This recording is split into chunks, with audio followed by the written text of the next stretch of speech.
Before you start engaging your core, because we're laying on our backs, it's very important that we have our pelvis in a neutral position.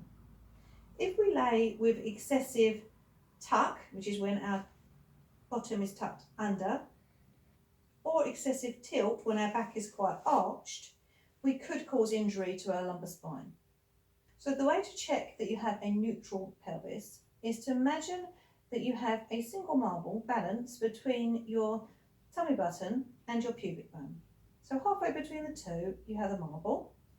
And imagine that you're going to tilt your pelvis so that the marble now rolls up to your tummy button, and then you're going to tilt it the other way so that the marble runs down towards your pubic bone. So this is called a tuck, and the marble runs up, and this is called a tilt, and the marble runs down.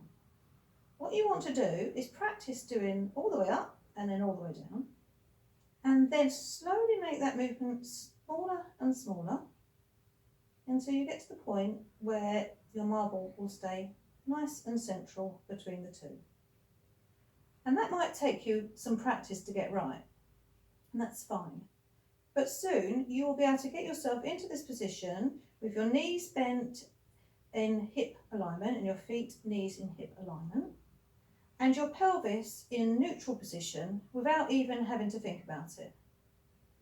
But for the first few weeks, when you first lay down, make sure your knees and your feet are in hip alignment.